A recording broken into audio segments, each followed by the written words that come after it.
예수님께서 십자가에 못 박혀 돌아가신 언덕의 이름이 히브리어로는 골고다, 라틴어로는 갈보리라고 했는데 그 의미는 똑같이 해골이라고 했습니다. 우리는 어제 그 해골, 갈보리 위에서 일어났었던 역사적인 사건에 대해서 생각해 보았습니다. 빌라도 총독이 예수님께 사형 선고를 했고 예수님이 끌려간 곳이 바로 그 해골 갈보리였습니다. 그리고 아침 9시에 예수님은 십자가에 못 박히셨고 예수님이 못 박히신 십자가가 세워진 곳이 갈보리, 그 해골의 정수리였습니다. 아침 9시에 십자가에 못 박혀 돌아가신 예수님께서는 오후 3시에 숨을 거두셨는데 6시간 동안 해골의 정수리에 박힌 그 십자가에서 예수 그리스도의 보혈이 흘러내려서 그 해골을 적셨습니다. 그 해골이 예수 그리스도의 보혈을 힘입어서 다시 살아납니다. 바로 이것이 복음의 핵심이요, 신약 성경의 핵심이요, 예수 그리스도 구원의 핵심이라고 했습니다. 우리는 모두 해골입니다. 지금 이렇게 옷을 입고 앉아 있고 얼굴을 잘 화장하고 나와 있지만 다 미래의 해골입니다. 여러분, 100년 후에 이 자리에 앉아 계신 분들 중에서 해골 아닌 분 있겠습니까? 다 해골입니다. 우리에게는 100년이 긴 세월로 여겨지지만 하나님 앞에서는 100년 이거 아무것도 아닙니다.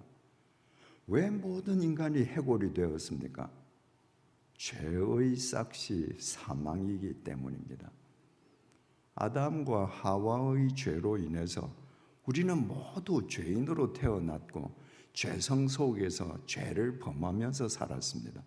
그래서 우리의 결과는 해골일 수밖에 없습니다. 그 사실을 깨닫는 사람만 예수 그리스도의 십자가를 자기 영혼의 정수리에 세우고 그 보혈을 힘입어서 새로운 생명으로 살 수 있다고 했습니다. 제가 20여 년 전에 스위스 제네바에서 3년 동안 살 때에 서유럽에 있는 많은 미술관을 찾아갔습니다. 그 서부 유럽에 있는 많은 미술관에는 그 성화들이 많습니다. 성경을 소재로 한 그림들이죠. 성경을 소재로 한 그림들 중에서도 특히 저는 골고다 위에 세워진 십자가 그림들을 유심히 살펴봤습니다. 그런데 서부 유럽에서 제가 확인한 그림들은 모두 골고다 갈보리를 자연적인 동산으로 그렸습니다. 지리적인 동산이에요. 그러니까 화가마다 동산 모양이 다 다릅니다. 자기 영감으로 동산을 상상해서 그리니까요. 제가 동유럽을 여행하다가 체코인지 폴란드인지 제가 확인을 하려고 했는데 20여 년 전 일기장을 제가 일일이 확인할 수 없어서 확인은 못했습니다. 체코인지 폴란드인지 아주 작은 미술관에서 골고다를 그린 그림을 보았습니다. 그림이 서부 유럽의 그림들에 비하면 그렇게 대단한 그림은 아니었습니다. 그런데 그 화가는 골고다 갈보리 언덕을 해골로 그렸습니다. 제가 지금까지 본 유일한 그림입니다. 그 화가는 골고다를 사람의 해골로 그리고 그 해골의 정수리에 십자가를 꽂았습니다. 그리고 십자가를 타고 그 해골 머리 위로 빨갛게 생명의 보혈이 해골을 적십니다. 제가 성경을 보면서 느꼈던 영감과 똑같은 그림이었습니다. 여러분, 그 화가가 유럽에서 그 쟁쟁한 화가들이 골고다를 모두 지리적인 자연적인 언덕으로 그리는데 그 화가는 어떻게 해골로 그렸겠습니까? 예수 그리스도의 십자가에서 해골로 피가 흘려서 해골이 피로 적셔지는 그림을 어떻게 그릴 수 있었겠습니까? 자기가 죽을 수밖에 없는 해골임을 자각한 사람이기 때문일 것입니다. 그러지 않고서는 그런 그림 그릴 수 없습니다. 그 해골은 곧 자기 자신인 거예요. 그래서 자기 영혼의 정수리에 세워진 예수 그리스도 십자가의 보혈이 자기를 살린다는 신앙 고백을 그렇게 표현한 것입니다. 죄의 삭은 사망이기에 나도 죽고 해골이 된다. 그것을 통절하게 자각하는 사람만 예수 그리스도의 십자가를 모시고 새로운 삶을 살아갈 수 있습니다. 오늘은 그 해골 동산, 그 갈보리와 관련된 인간 군상들에 대해서 함께 살펴보고자 합니다. 그 갈보리와 관련된 인간 군상들을 살펴봄으로써 우리 각자 우리 자신은 어떤 인간인가 한번 점검해 보기 위함입니다. 제일 먼저 가롯 유다입니다. 여러분, 오늘 제가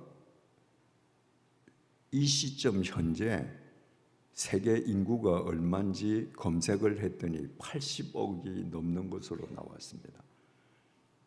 작년 초에 제가 검색을 했을 때는 72억이었는데 1년 만에 8억이 더 늘었습니다. 지금 현재의 인구만 해도 대단하지요. 80억이면. 그런데 하나님께서 창세기 1장 2절에서 천지를 창조하시고 사람을 창조하신 이래 이 땅에서 태어나고 이 땅을 거쳐간 사람들을 다 합치면 얼마나 되겠습니까? 엄청난 숫자가 되지 않겠습니까? 그 엄청난 숫자 중에서 이 땅에 인간의 몸을 입고 강림하신 성자 예수님을 직접 대면하고 그분과 3년을 숙식을 같이 하면서 그분의 제자로 산 사람은 12사람밖에 없습니다. 인류 역사상 가장 복받은 사람입니다. 가롯 유다가 그 12명 중에 한 명입니다. 그런데 가롯 유다가 어떻게 했습니까? 은산 30냥과 스승 예수를 맞바꾸었습니다. 인류 역사상 가장 복된 자리를 은 30냥 때문에 발로 차버렸습니다. 그 결과는 비참했습니다. 자기의 잘못을 깨닫고 가롯 유다가 자살하지 않습니까? 그럼에도 불구하고 그는 지금까지도 저주의 대상이 되어 있습니다. 왜? 예수 그리스도를 배반하고 예수 그리스도를 갈보리로 보내는 동기를 제공한 사람이기 때문입니다. 일본 수도원에 어느 수도원에 원장이 나무를 12그루를 심었다고 합니다. 그리고 그 나무 12그루에 12제자의 이름 명패를 붙였습니다. 몇 년이 흐르고 나니까 가롯 유다 명패가 붙은 나무가 시들어가는 거예요. 그래서 왜 그럴까? 혹시 하고 원장이 가롯 유다의 팻말을 떼고 베드로 팻말이 붙어있는 나무에 붙이고 그 베드로의 팻말을 가롯 유다 팻말이 붙어있던 나무에 붙였습니다. 그 이후부터 시들어가던 가르지우다 나무는 잘 자라는데 잘 자라던 베드로 나무가 시들어가는 겁니다. 참 놀라운 얘기죠. 가르지우다는 생각만 해도, 그 이름을 듣기만 해도, 눈으로 보기만 해도 사람들의 마음에서 저주의 파장이 나가는 거예요. 그러니까 가르지우다 이름이 붙은 나무가 시들시들해지는 겁니다. 예수님께서 그 가르지우다를 가리켜서 이렇게 말씀하셨습니다. 마태복음 26장 24절입니다. 인자는 자기에 대하여 기록된 대로 가거니와 인자를 파는 그 사람에게는 화가 있으리로다. 그 사람은 차라리 태어나지 아니하였더라면 제게 좋을 뻔하였느니라. 주님께서 이 세상에서 생애 기간 동안에 가장 무섭게 저주한 사람이 가르지우다입니다. 차라리 태어나지 않으면 좋을 뻔한 사람. 여러분이 몸은 지금 예배당 안에 있지만 여러분 마음이 이 세상의 재물로 우상을 삼고 있다면 여러분은 가르지우다와 다를 바가 없습니다. 예수님께서 여러분 너 참 잘한다 이러시겠는가? 질타하시겠는가? 깊이 생각해 볼 필요가 있겠습니다. 그 다음으로 대제사장들 무리입니다. 가르지우다의 배신을 이용해서 예수님을 붙잡아 와서 대제사장 집들에서 재판을 벌입니다. 그 제사장 무리는 예수님에게 신성 모독죄를 걸어서 사형을 결정합니다. 그 대제사장 무리들에게 있어서는 이 예수라는 사람이 진짜 메시아냐 아니냐 이건 하나도 중요하지 않습니다. 저 나사렛 예수라는 인간으로 인해서 대제사장 집단 우리가 누리고 있는 종교 사회적인 기득권이 지금 흔들리고 있는 게 문제예요. 그러니까 저 예수가 설령 이 땅에 강림한 성자 하나님이 맞다 할지라도 우리의 종교 사회적인 기득권을 확보하기 위해서 죽여야 되는 겁니다.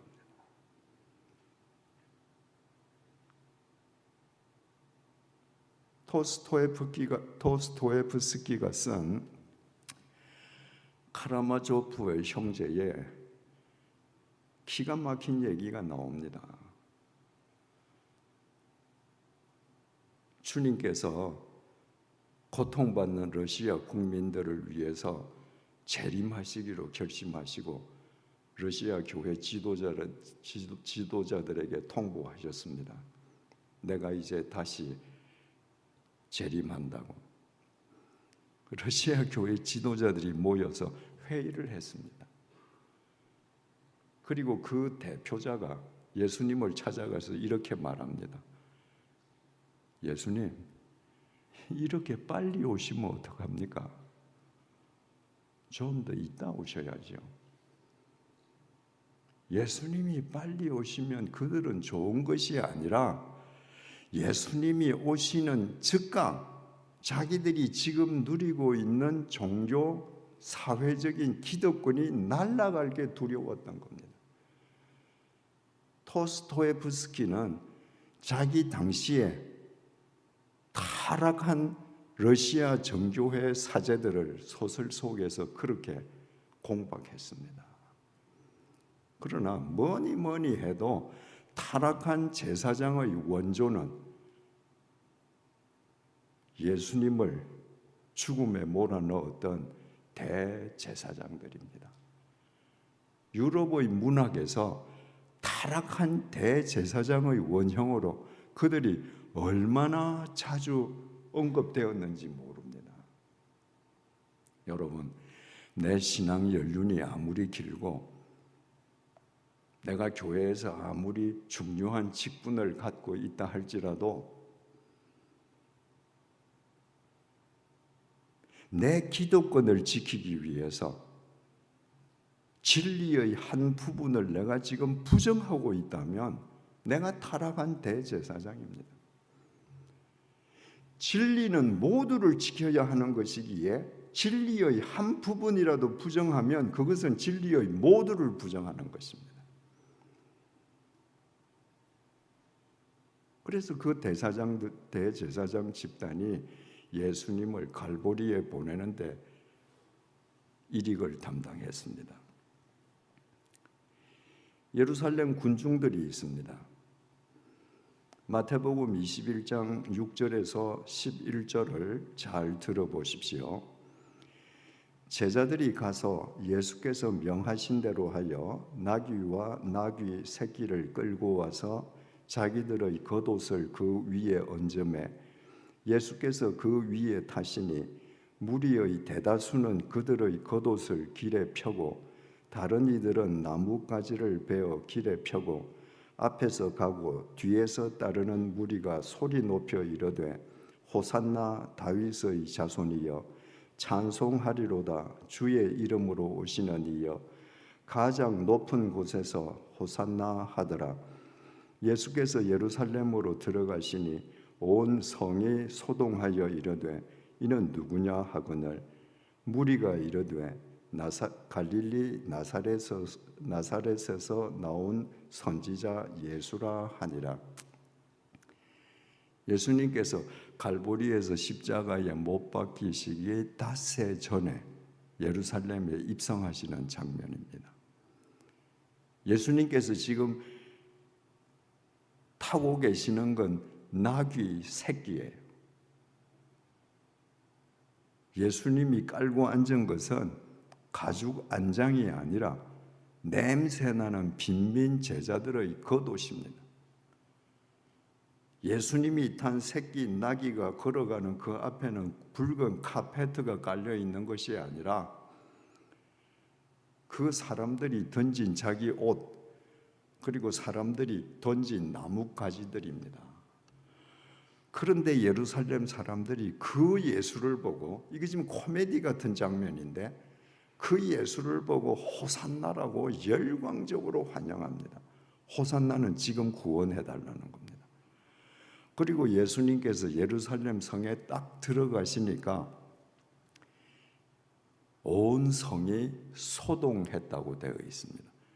예루살렘 안에 있는 그 성민들이 얼마나 열광적으로 주님을 환영했던지 성이 소동했다고 되어 있는데 우리말 소동하다로 번역된 헬라어 동사 세이오는 지축이 흔들린다는 겁니다. 여러분들 혹시 관중으로 꽉 찬 야구장에 한번 구경 가신 적이 있습니까? 관중이 꽉 찬 축구장에 구경 가신 적이 있습니까? 관중이 꽉 찬 야구장에서 홈런이 터지면요, 사람들이 와 하는데 그 순간에 지축이 흔들리는 느낌을 받습니다. 축구장에서 우리 선수가 골을 넣어서 탁 들어가는 순간에 와 하면 지축이 흔들립니다. 지금 예루살렘 지축이 흔들리고 있습니다. 그러면 그 예루살렘 군중들이 다 예수님이 누구신지 지금 알고 호산나 하면서 예수님을 환영하는 것 같지요. 이들이 환영하는 것은 예수님이 아니고 예수님의 신통술입니다. 이들은 이미 들어서 알고 있습니다. 예수님이 물을 포도주로 바꿨다는 것, 바다의 폭풍을 잠재우셨다는 것, 바다 위를 걸어가셨다는 것, 죽은 자를 살리셨다는 것, 빵 5조각과 물고기 2토막으로 수천 명을 먹이셨다는 것, 그거 다 알고 있습니다. 이들은 그 신통력을 이용해서 이루어지기를 바라는 자기들의 욕망을 지금 열광하고 있는 겁니다. 쉽게 말하면 예수님의 신통력을 이용해서 성취되기를 바라는 자기들의 욕망을 투사해서 예수에게, 실제의 예수가 아니라 예수의 허상을 향해서 지금 열광하는 겁니다. 그 증거가 어딘가? 닷새 동안에 자신들의 욕구가 성취되지 않았거든요. 그래서 닷새 후에 어떻게 합니까? 대제사장의 선동으로 예수를 못 박아 죽이라고 이 사람들이 지축이 흔들릴 정도로 소리칩니다.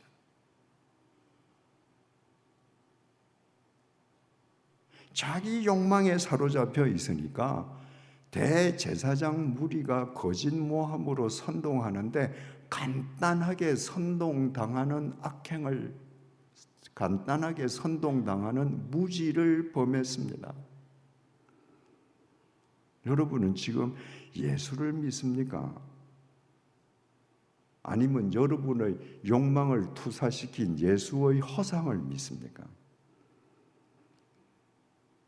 여러분이 예수를 믿는다면 어떤 상황을 당할지라도 예수님만 신뢰할 것입니다. 그러나 여러분들이 여러분의 욕망을 투사한 예수의 허상을 믿는다면 여러분들은 예수님을 원망할 때가 수없이 많을 겁니다. 여러분은 여러분이 만든 예수를 믿으니까, 예수는 여러분의 종처럼 여러분이 원하는 거 다 해줘야 되니까. 예수님은 그런 분이 아닙니다. 여러분이 여러분의 욕망을 예수님에게 투사해서 예수님의 허상을 예수라고 믿으면 여러분 쉽게 선동당하는 무리를 범하게 됩니다. 욕망에 사로잡혀 있으면요, 사리 분별력이 없습니다. 이 세상에는 언제든지 선동하는 악행을 범하는 사람들이 있습니다. 교회들 중에도 있습니다. 목사들 중에도 있습니다. 선동은 진실로 하는 게 아닙니다. 선동은 거짓으로 하는 겁니다. 왜 선동하는가? 쉽게 선동당하는 무리가 도처에 있기 때문입니다. 누가 쉽게 선동당하는가? 예수를 보지 않고 예수에게 자기 욕망을 투사해서 예수의 허상을 보는 사람들, 그 사람들은 자기 욕망에 사로잡힌 사람들이거든요. 그런 사람들이 선동당하는 무지를 범합니다.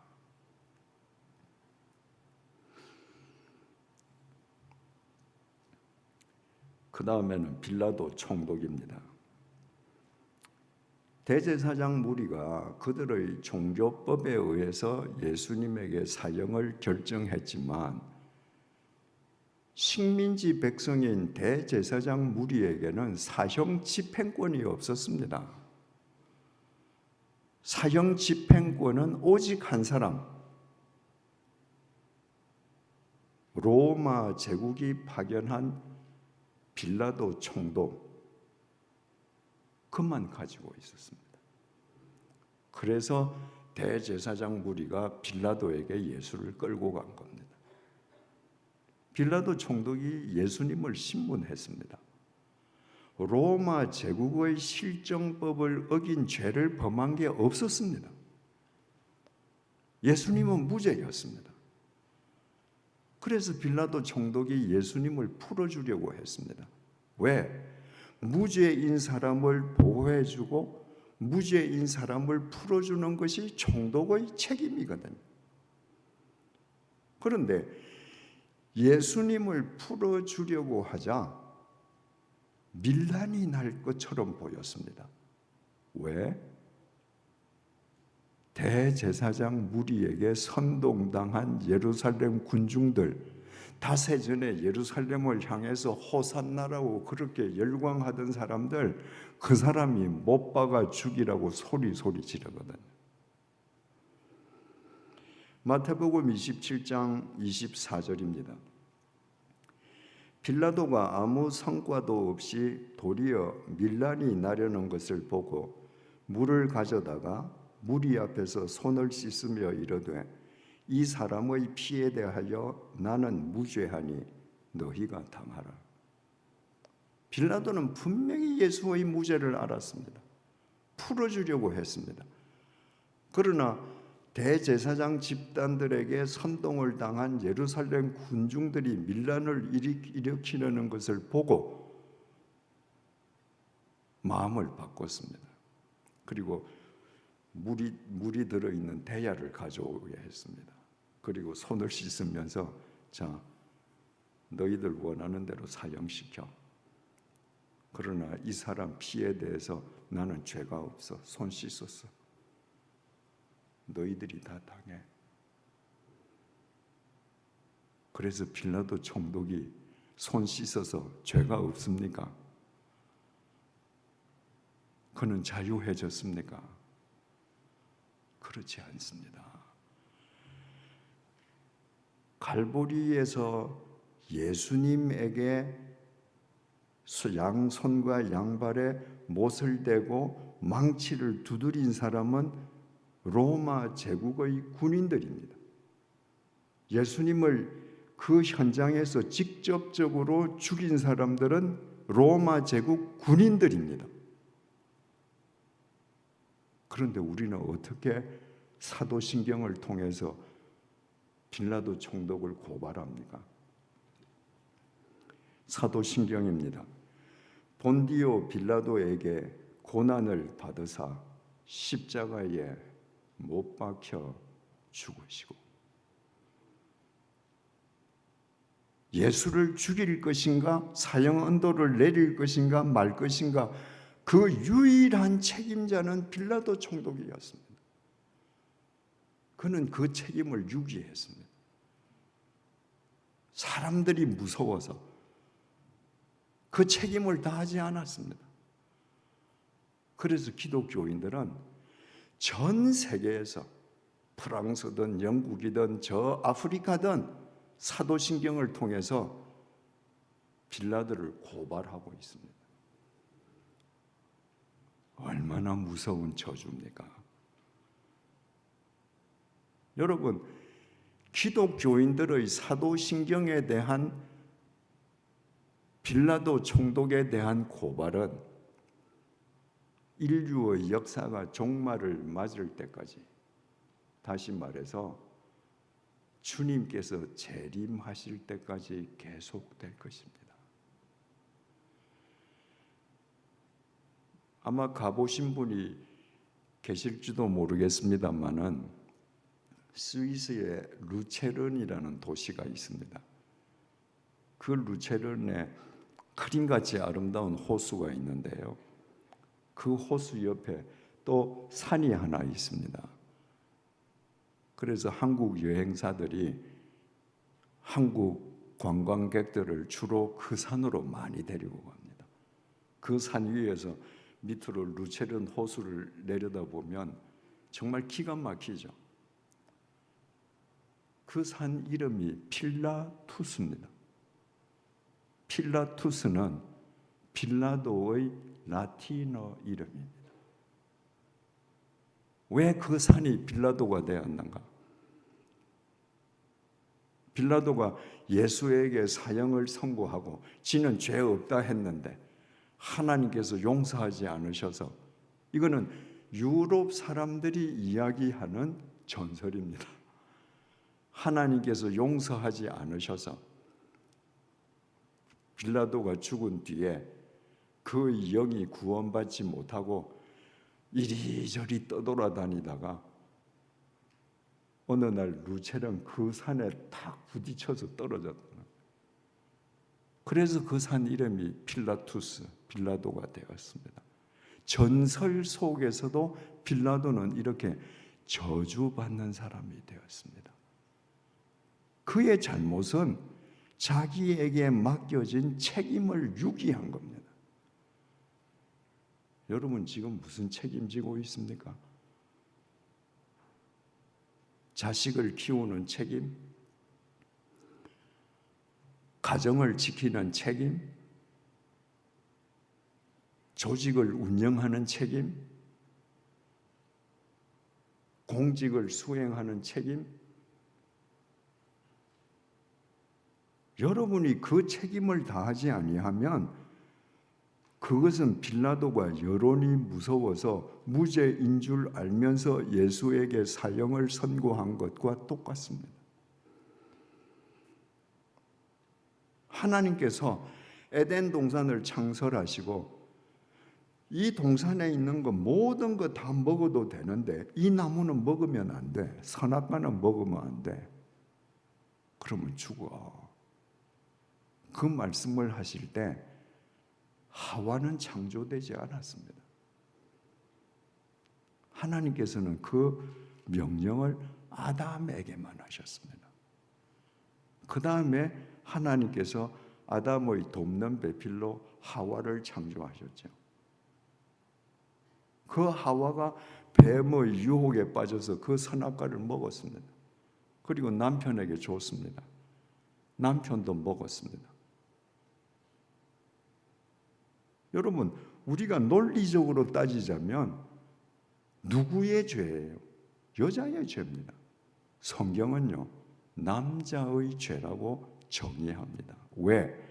그 나무를 먹지 말라는 말씀을 받은 사람, 그 나무를 먹지 않도록 자기 아내가 된 하와를 보호할 책임이 있는 사람이 아담이었기 때문입니다. 그래서 성경 전부 다 아담 한 사람으로 죄가 들어왔다 그럽니다. 여러분이 아무리 작은 책임이라도 여러분에게 주어진 책임을 다하는 것은 이렇게 중요합니다. 그 다음에 오늘 본문을 보시겠습니다. 마태복음 27장 32절에서 44절입니다. 32절, 나가다가 시몬이란 구레네 사람을 만나매 그에게 예수의 십자가를 억지로 지워 가게 하였더라. 예수님은 허약했습니다.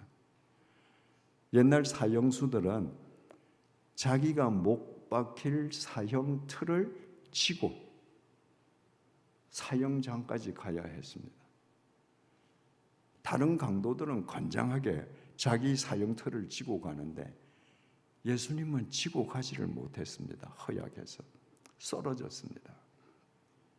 그랬더니 로마 군인이 근처에 있는 구레네, 지금 아프리카 리비아에서 온 구레네 사람에게 예수님의 십자가를 지게 했습니다. 그랬더니 이 구레네는 아닌 밤중에 홍두깨죠. 그 십자가를 억지로 지고 갈보리로 갔습니다. 여러분, 만약에 구레네가 그 십자가를 억지로 지지 않았다면 어떻게 됐을까요? 로마 군인들이 십자가를 대신 져줍니까?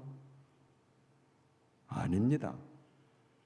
만약에 구레네 시몬이 억지로 십자가를 갈보리까지 지고 가지 않으면 어디 저 광야 길거리 골고다 가는 어디 저 벌판에 예수님은 못 박혀 죽었겠죠. 그러면 갈보리 해골 위에 세워지는 십자가, 이 복음의 상징은 이루어지지 않습니다.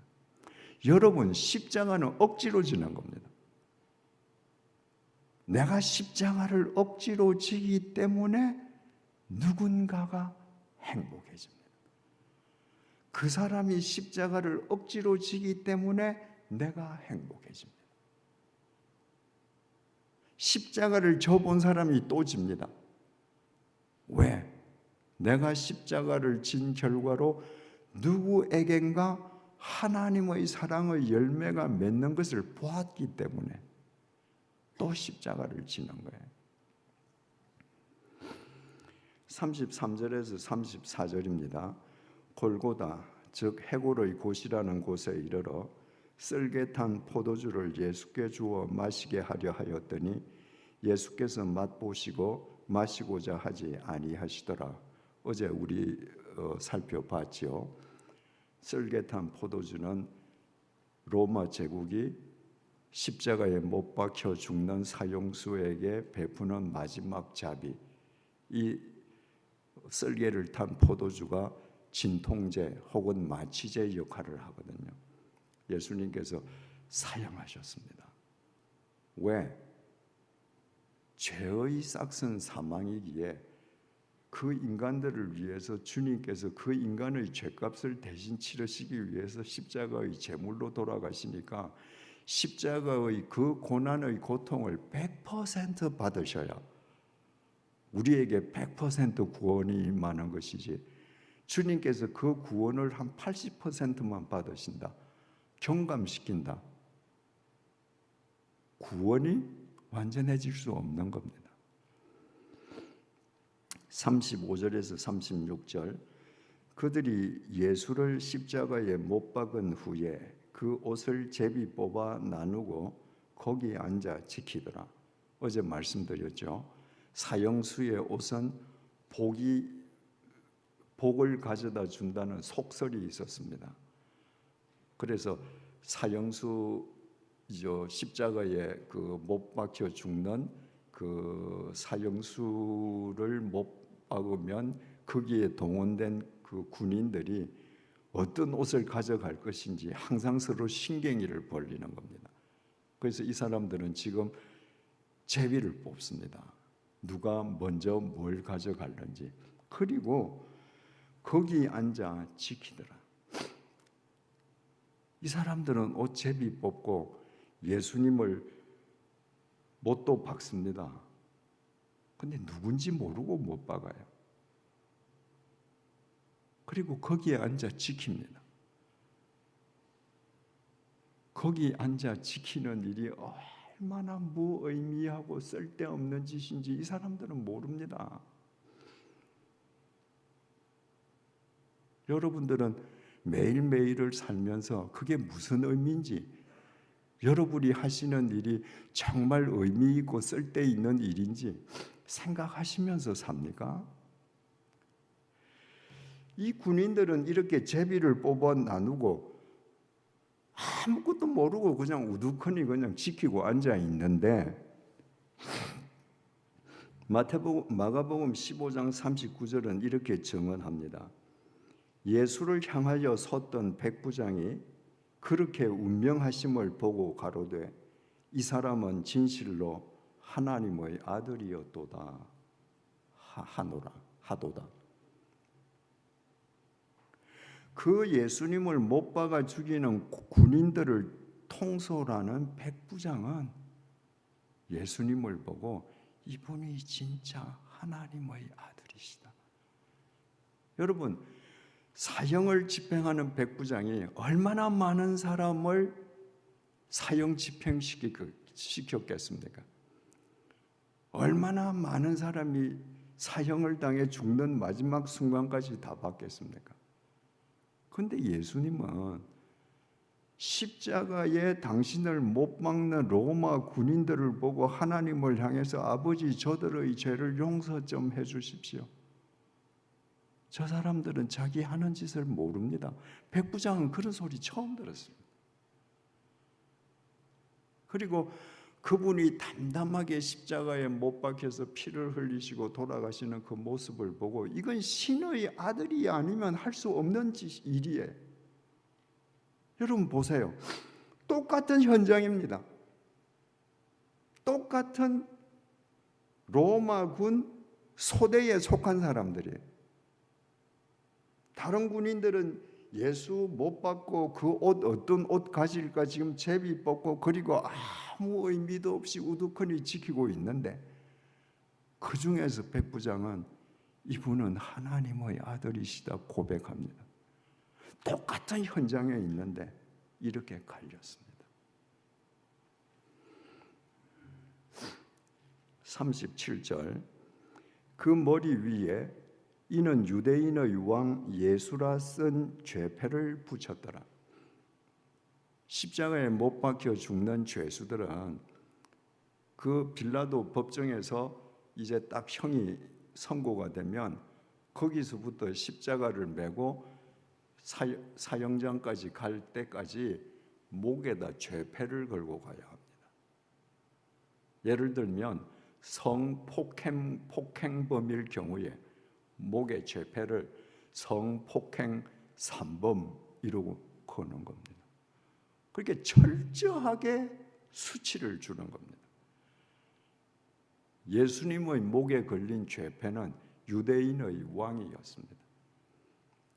대제사장 집단이 이 세계에 왕은 로마 황제 한 분밖에 없는데 저자가 왕을 참칭한다. 그리고 고발했거든요. 그게 죄명이 유대인의 왕이에요. 그래서 예수님도 목에 그 죄패를 걸고 갈보리로 갔습니다. 십자가에 못 박히고 나면 그 죄패를 십자가 위에 올려요. 여러분, 다른 죄수들은 말입니다.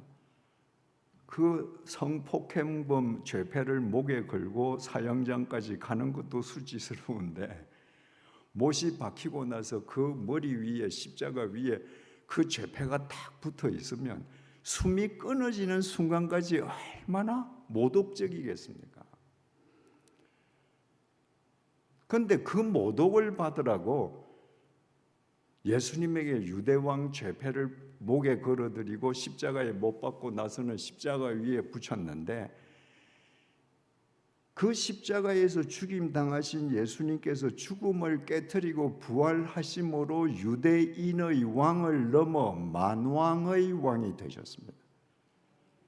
그래서 누구든지 예수의 길을 쫓는 사람에게는 세상의 모독이 되지 않는다는 것을 주님께서 친히 보여주신 거예요. 여러분이 진실로 예수의 길을 걷다가 모독을 받으면 걱정하지 마세요. 그건 모독이 안 됩니다.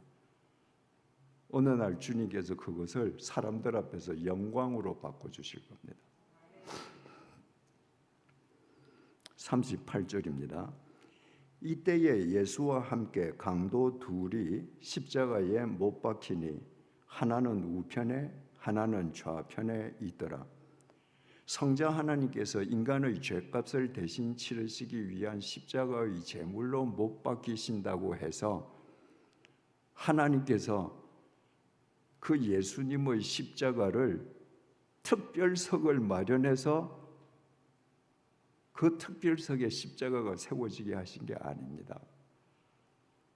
주님은 지금 우리 죄를 대신해서 우리 죄를 짊어지고 우리 죄값을 치르시기 위해서 십자가에 못 박히시잖아요. 그래서 좌우에 흉측한 강도하고 같이 못 박히셨습니다. 죄가 없으신 분이 우리의 죄를 담당하시기 위해서 진짜 죄인처럼 죄인들과 함께 못 박히신 거예요. 39절에서 40절입니다. 지나가는 자들은 머리를 흔들며 예수를 모욕하여 이르되 성전을 헐고 사흘에 짓는 자여 내가 만일 하나님의 아들이거든 자기를 구원하고 십자가에서 내려오라 하며. 지나가는 사람들, 예루살렘 군중들이죠. 지나가는 사람들은 예수를 보고 머리를 흔들며 모욕했습니다. 여러분, 사람이 머리를 흔들고 모욕하는 것은 모욕의 극치입니다. 우리도 그러잖아요. 이야기하다가 그 인간도 아니야. 그 인간, 그 짐승이야. 상대하지 마. 이럴 때 머리를 흔듭니다. 예루살렘 군중, 그들이 누구예요? 다 세전에 그렇게 열광했던 사람들 아닙니까? 그런데 선동을 받아서 예루살렘 못 박아 죽이라고 소리 지르는 것도 모자라서 이제 그 앞에서 머리를 흔들면서 모욕합니다. 예수님께서 자기 성전된 육체를 가리켜서 너희가 이 성전을 헐면 내가 사흘 만에 다시 세우리라. 너희들이 나를 십자가에 못 박아 죽이면 내가 사흘째 되는 날 죽음을 깨뜨리고 다시 살아나리라. 그런 의미로 말씀하셨는데 그 말을 유대인들은 46년 동안 돌과 나무로 지은 유대 예루살렘 성전을 헐면 내가 사흘 동안 이 나무와 돌로 성전을 새로 짓겠다. 이 오해한 겁니다. 그래서 지금 그 소리 하는 거예요. 네가 그 성전을 헐면 사흘 만에 다시 짓겠다 했다며, 네가 하나님의 아들이라면 거기서 내려와 봐. 여러분, 인간들이 참 못됐습니다. 알지도 못하면서 누가 뭐라고 하면 부화뇌동에서 사람을 모독할 때 모질게 합니다. 예루살렘 인간들이 지금 그렇습니다. 41절에서 43절입니다. 그와 같이 대제사장들도 서기관들과 장로들과 함께 희롱하여 이르되 그가 남은 구원하였으나 자기는 구원할 수 없도다. 그가 이스라엘의 왕이로다. 지금 십자가에서 내려올지어다. 그리하면 우리가 믿겠노라. 그가 하나님을 신뢰하니 하나님이 원하시면 이제 그를 구원하실지라. 그의 말이 나는 하나님의 아들이라 하였도다. 여러분, 대제사장들, 서기관들, 장로들, 유대교 지도자들 평소에 그 구별된 옷을 입고 얼마나 점잔을 떠는 사람들입니까? 그 사람들도 예수님을 놀려 먹으려고 예루살렘에서 갈보리까지 찾아왔습니다. 그리고 희롱합니다. 네가 다른 사람은 구원한다면서 너는 구원 못하냐? 네 하나님의 아들이라며. 진짜 하나님이 아들이면 내려와 봐. 카라마조프에 그 나오는 러시아 정교회 사제들보다 훨씬 더 모진 사람들입니다. 44절, 함께 십자가에 못 박힌 강도들도 이와 같이 욕하더라. 강도들은 아무것도 모르고 예수님 좌우에 못 박혔는데 지나가는 행인도 고개를 절레절레 흔들면서 모욕하고, 예루살렘에서 지체 높은 대제사장들, 장로들, 서기관들도 나와서 예수를 희롱하는 걸 보고 부하내동에서 이 두 강도들도 지금 주님을 욕을 했습니다.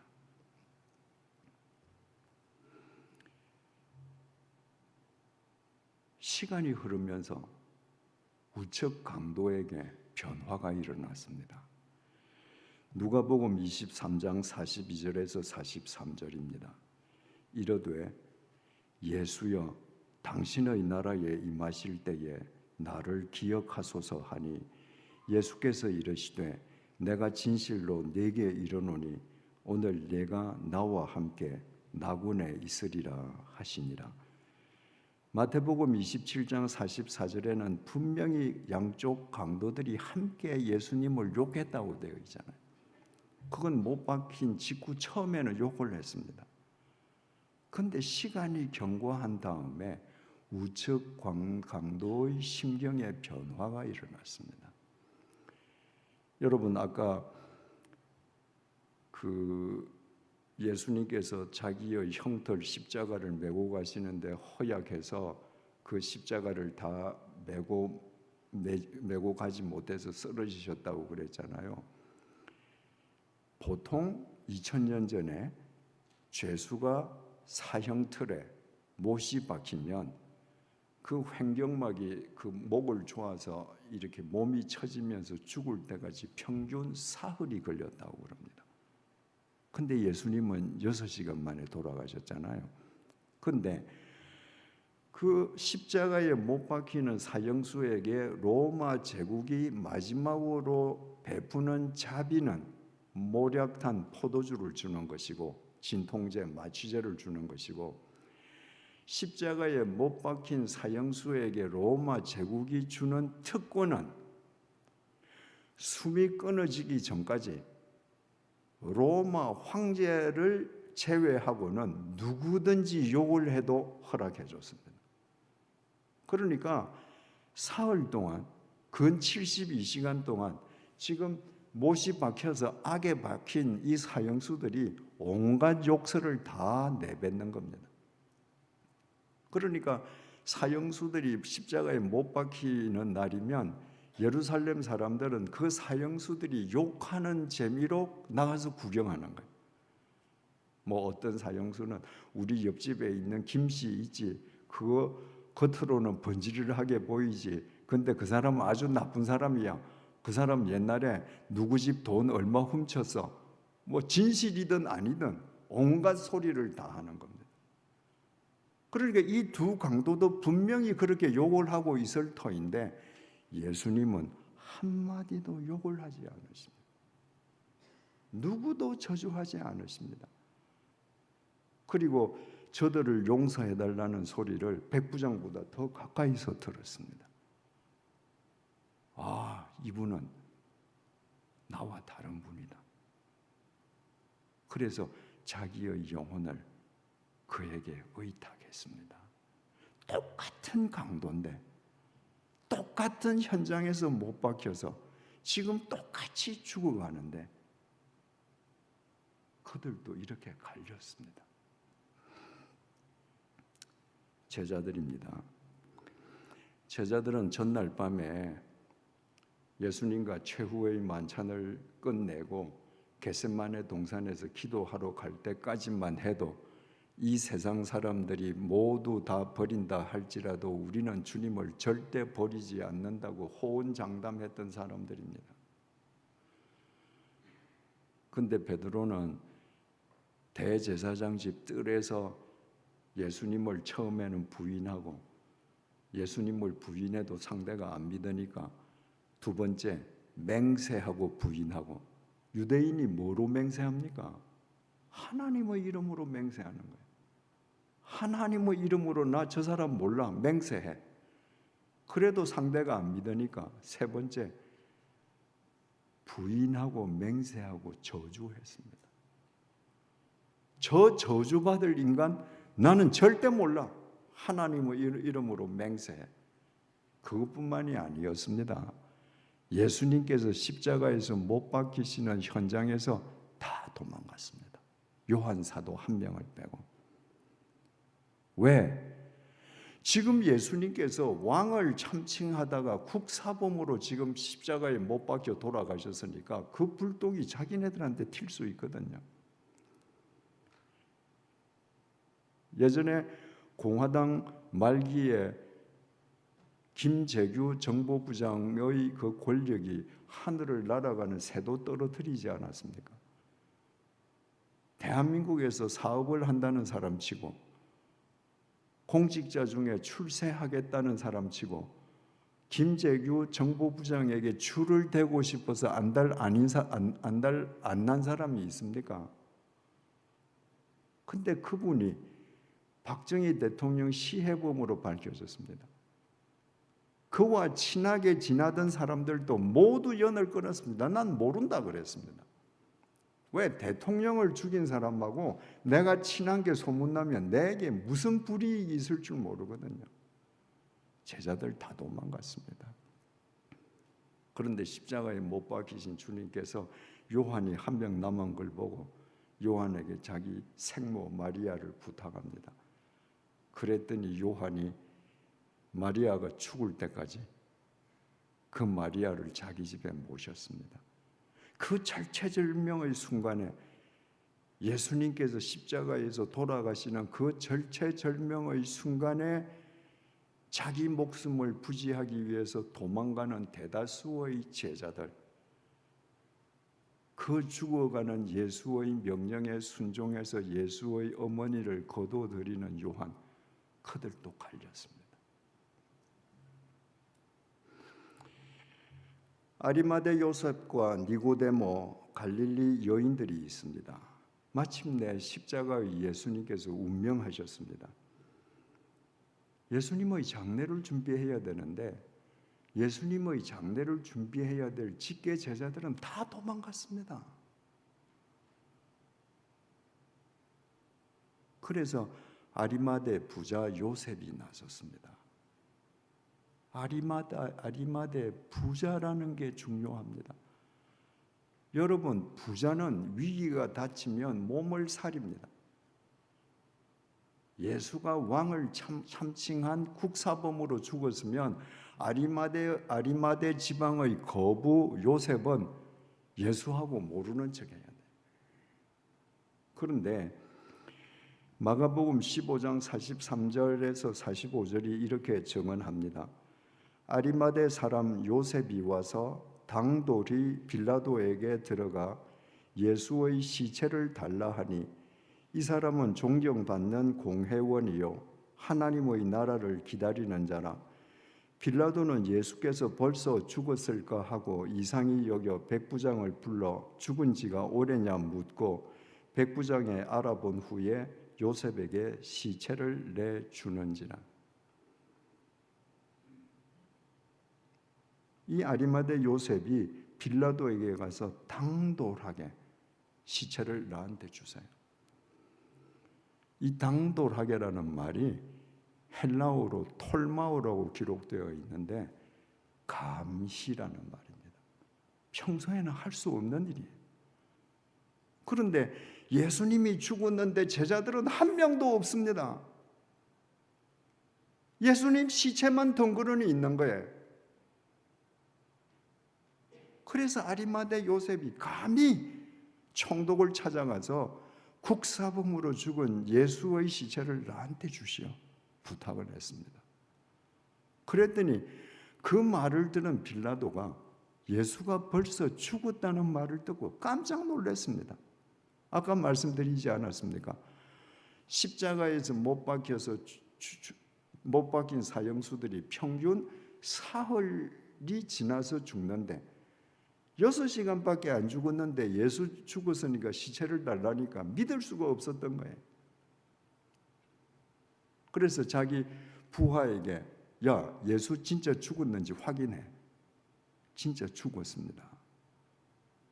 그랬더니 시체를 내줬습니다. 건장한 사람은 사흘을 버티는데 예수님은 6시간 만에 운명하셨습니다. 베들레헴 짐승 구유에서 태어나시고 나사렛 달동네에서 사시고 갈릴리 빈민들과 사신 예수님이 뭘 제대로 드셨겠습니까? 우리를 위해서 대신 십자가에서 돌아가신 주님께서 그런 허약한 몸을 가지고 십자가의 제물이 되셨다는 사실은 생각만 해도 마음이 짠합니다. 그래서 예수님의 시신을 인계받은 아리마대 요셉이 세마포로 싸서 자기가 죽으면 사용하려고 만들어 두었던 새 동굴 무덤에 예수님을 안치했습니다. 니고데모도 있습니다. 아까 그 아리마대 요셉이 그 예수님의 시체를 빌라도에게 주세요 하는 것이 톨마오 감히 그렇게 부탁했다 그러지 않았습니까? 영어 NIV가 이렇게 번역을 했습니다. Gathered up courage. 용기를 끌어모아서. 그게 아리마대 요셉도 두려운 거죠. 내가 빌라도에게 예수 시체를 달라 했다 화를 입지 않을까? 그런데 온 용기를 끌어모아서 시체를 주시오. 니고데모는 산헤드린 의원인데 유대교의 지체 높은 사람이 그 나사렛 빈민 청년을 찾아간다고 하면 자기에게 화가 있을까 두려워서 아무도 안 보는 밤에 예수님을 찾아갔던 사람입니다. 그런데 예수님이 돌아가시고 나니까 사람들의 눈을 의식하지 않고 보란 듯이 값비싼 향품을 사와서 예수님 몸에 발라드렸습니다.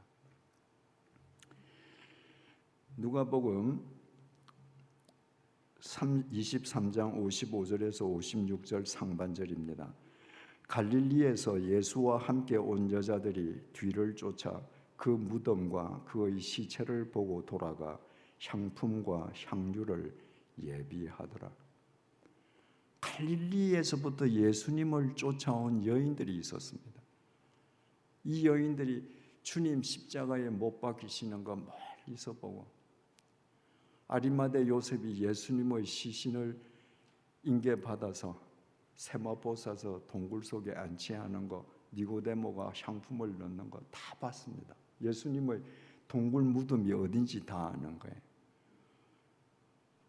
이스라엘 사람들은 우리처럼 평토장 땅 속에 매장을 하지 않고 바위에 동굴을 파서 시신을 안치했기 때문에 누구든지 바위 동굴 문만 열면 누구든지 들어갈 수 있었습니다. 그래서 이 여인들도 향품과 향유를 예비했다. 이제 예수님 시신 확인했고 무덤 확인했잖아요. 유대 장례 관습은 죽은 시신에게도 며칠 동안 향유와 향품을 발라주거든요. 그래서 이 여인들이 향품과 향유를 그 시신에게 발라드리기 위해서 준비해뒀다. 이들이 안식 후 첫날 새벽에 찾아갔다가 부활의 첫 증인이 되는 겁니다. 여러분, 예수님께서 십자가 위에서 인간의 죄값을 대신 치르시기 위해서 돌아가실 때 그 속에는 제자들도 포함되어 있었습니다. 제자들의 죄값도 대신 치러주시기 위해서 주님께서 돌아가셨습니다. 그 제자들 다 도망갔습니다.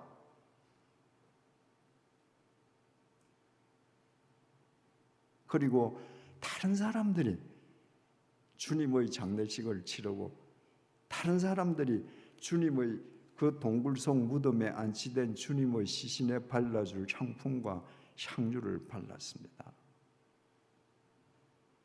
예수님의 입장에서 보자면 참 씁쓸한 장례식입니다. 우리는 지금 성경이 증언하는 갈보리와 관계된 인간 군상들, 갈보리 위의 인간 군상들을 살펴봤습니다.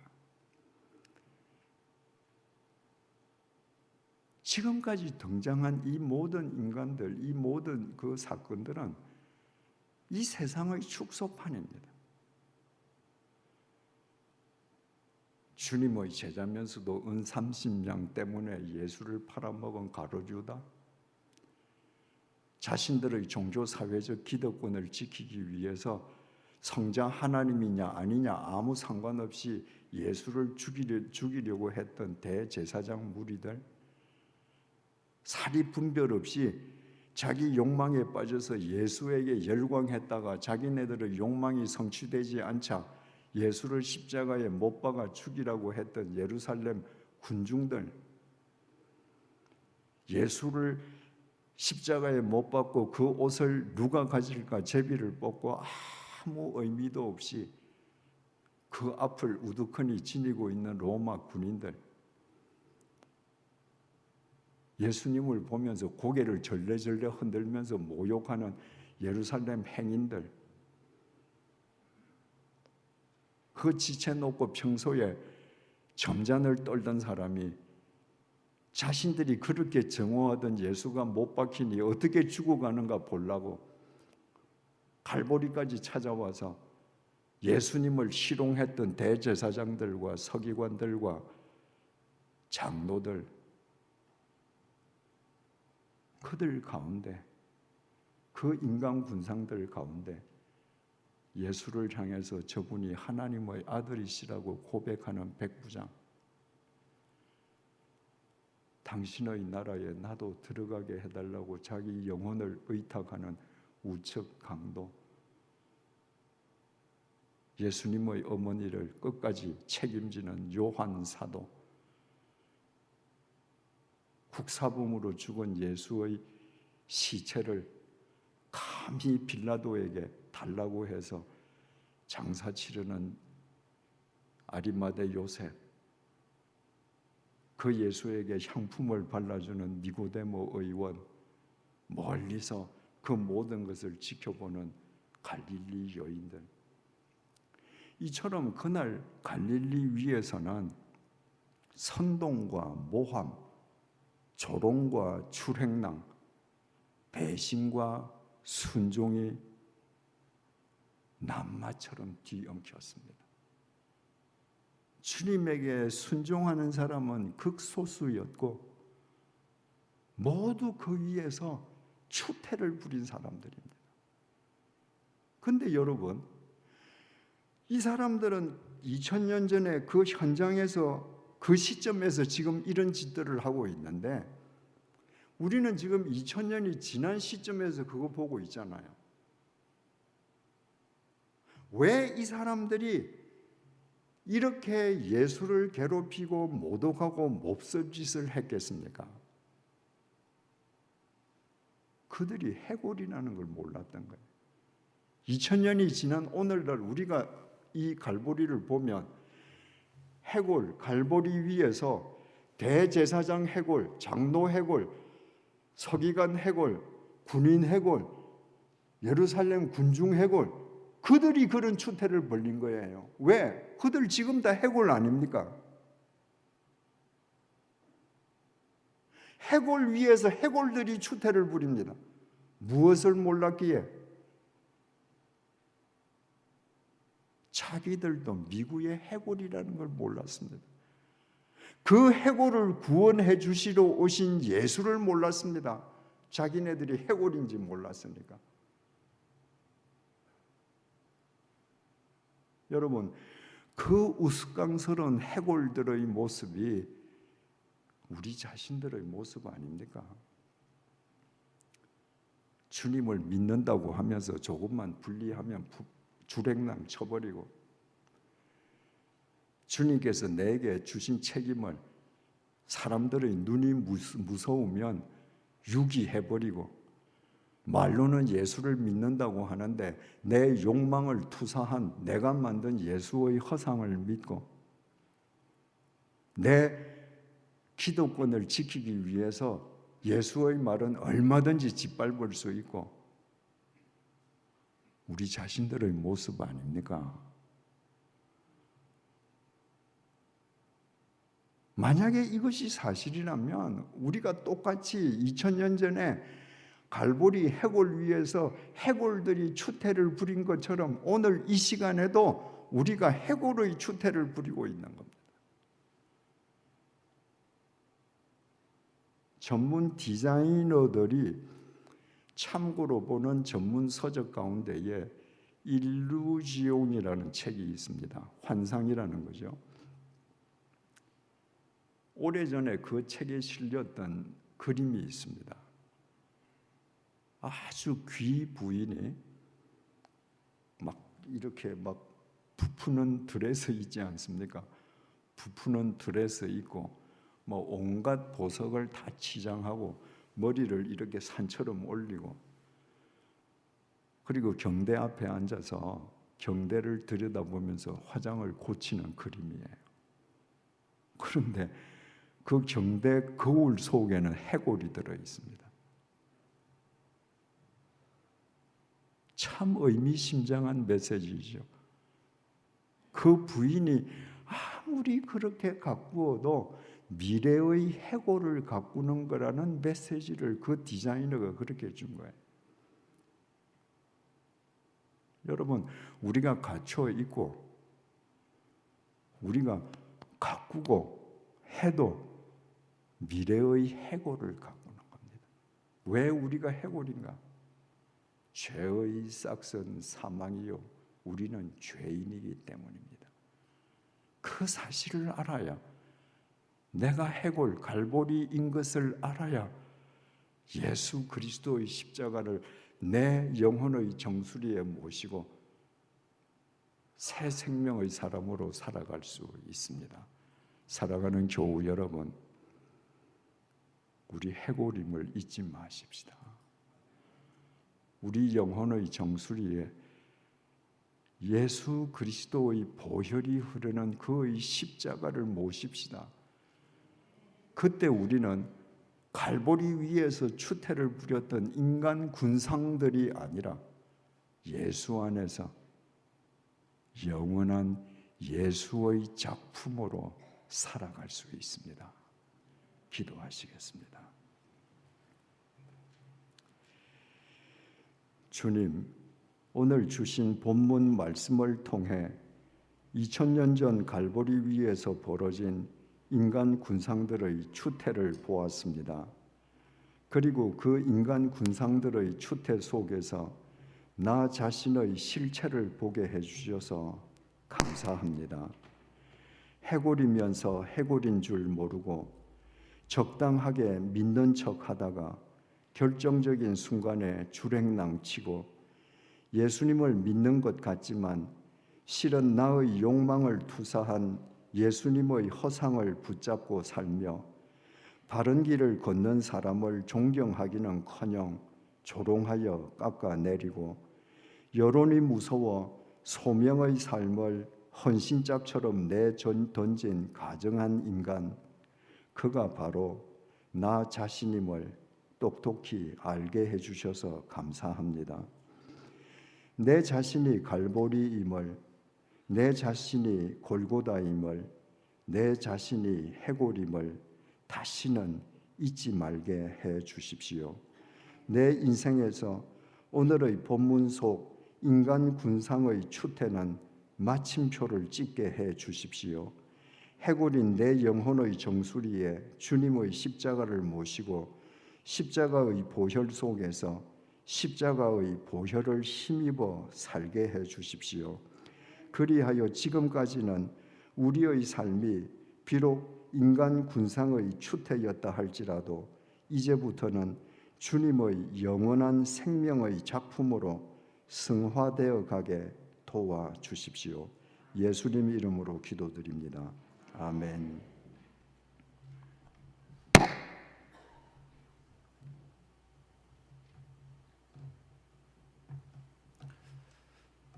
오늘 말씀의 감동 그대로 여러분 돌아가셔서도 하나님을 온전히 고백하는 시간이 되시며 또 내일 오전에 우리가 11시 예배 때 또 함께 은혜를 더 깊이 나누는 시간을 갖도록 하겠습니다. 다 같이 일어나셔서 마지막 찬송 부르신 후에 우리 이재철 목사님 나오셔서 축도로 마치겠습니다.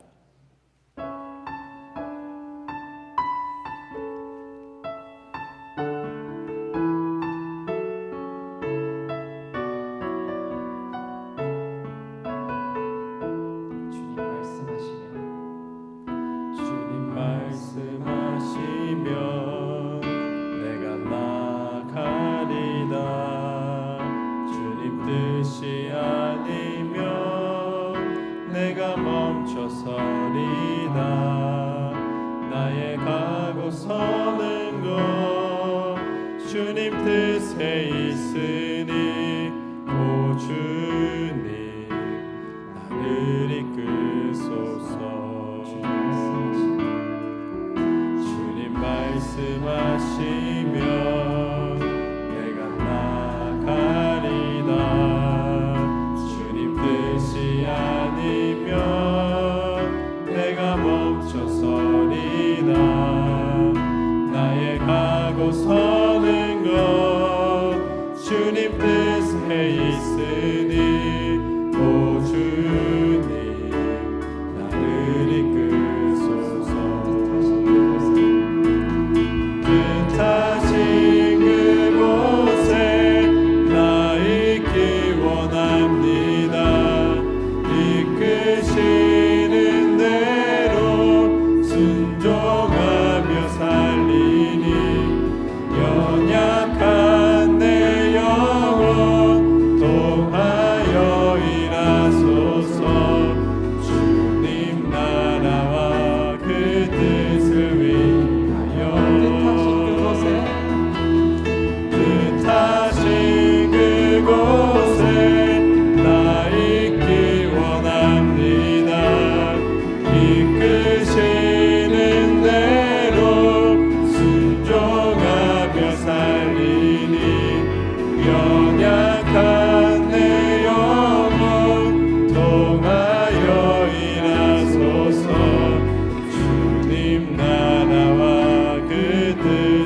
원합니다. 이끄시는 대로 순종하며 살리니 연약한 내 영혼 통하여 일하소서. 주님 나라와 그 뜻을 위하여 오 주님 나를 이끄소서.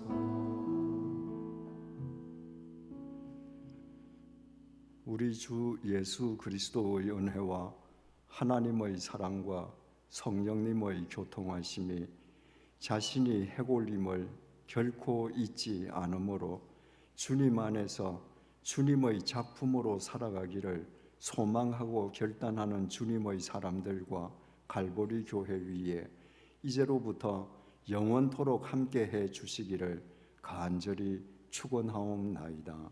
아멘.